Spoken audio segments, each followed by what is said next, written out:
אז עומר? כן, שם חיבה. אז האחיינית הקטנה שלי ראתה אותה, אז עומר סיפרה לי איך היא נפגשה. אז היא הסתכלה עליה ואמרה לה, מוקי, מוקי.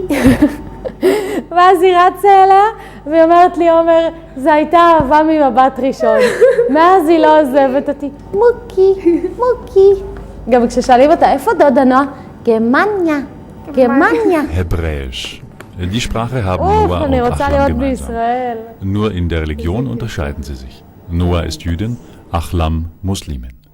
Almost all the question is the same. How do you get along as a Muslim and a Jewish? Yeah. I don't know. I find it really ridiculous in a way because it's really narrow, this question.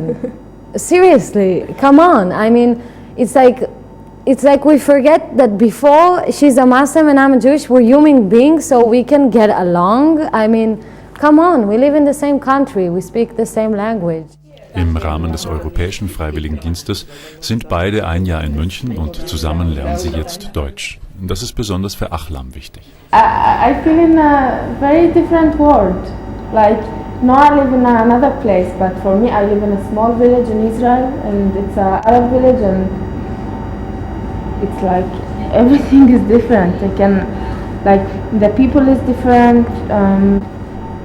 I find my here have a better life. Like I'm living alone for the first time in my life. I'm only 18, so I just finished school and came here directly to Germany, and I find it really cool and really interesting. Das Jugendinformationszentrum am Hauptbahnhof ist der Arbeitsplatz von Noah und Ahlam. Hier recherchiert Noah für ihr großes Projekt. Ein Film über die Deutschen und die Juden. Dabei fließen ihre eigenen Erfahrungen mit ein. I went to a memorial ceremony where the old synagogue used to be. What we did is reading all the Holocaust victims from Munich. And I was standing there and I was like, there was something in me said, come on, remember, you have to remember the names. And I was like, and I couldn't, and just remember, and I felt like really, really bad. It was they were standing and reading name after name and the same and you can hear it's like a huge family, and I felt, in a way I feel bad. I mean, come on, it's 2006, and you cannot blame people that were born after about what their grandparents or parents did. But I couldn't, in that moment I just felt like excuse me for using it, but I hate this fucking country. I hate these fucking people that allowed for this.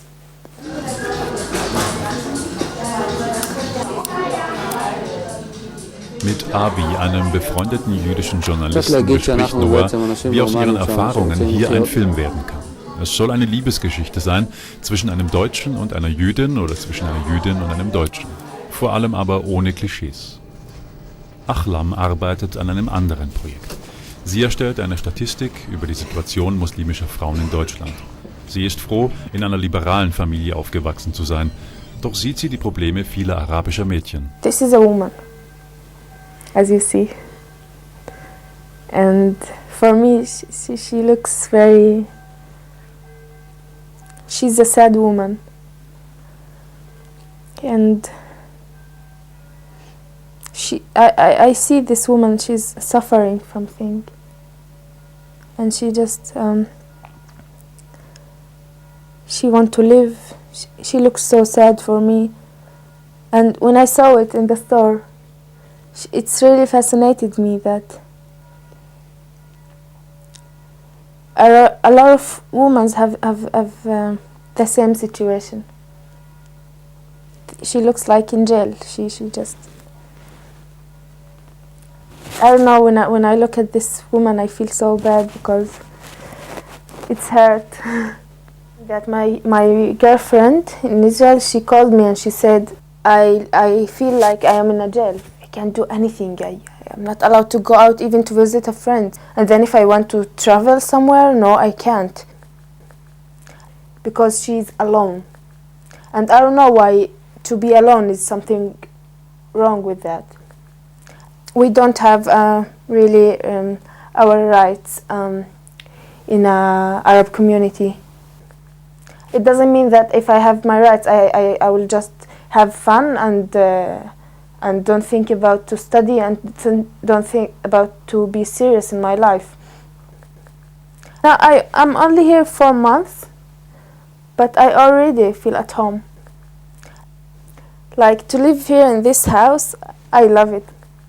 I'm controlling my life here. This is what I like in Germany.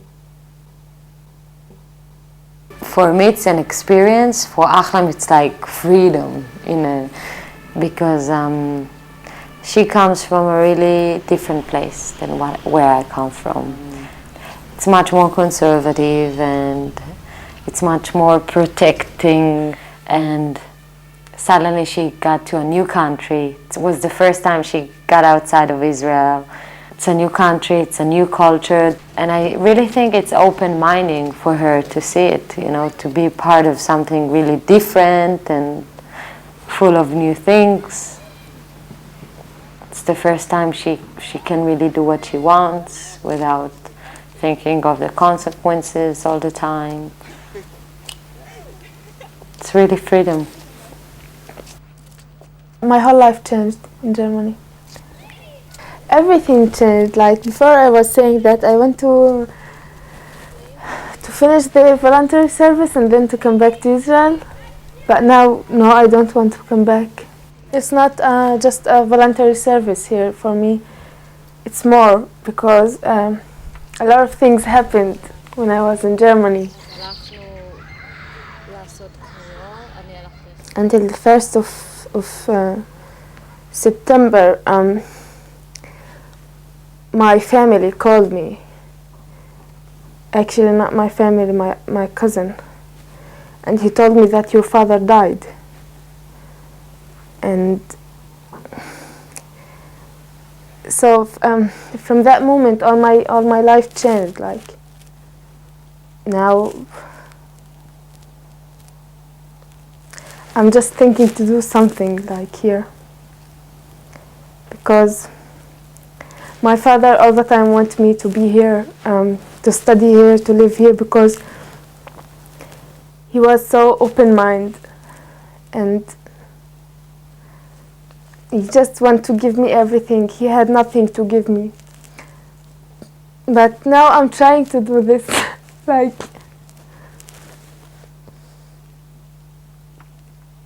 yeah, sorry. Okay. I told her, Noah, I hope to see you again in my life, because I'm sure that I'm going back to work and to help my family to live. In Israel, I had a very bad situation. And then I decided, I went to my mom and I said, okay, I don't find anything here, I want to come back to Germany. I feel that I have more silence here. I had my own life, I can sit alone, relax, think like I want, and so. And at the age of 18 you finish high school, and mostly all over the world you finish high school, and then you feel like, okay, now I'm free, to make up my mind, to do what I want.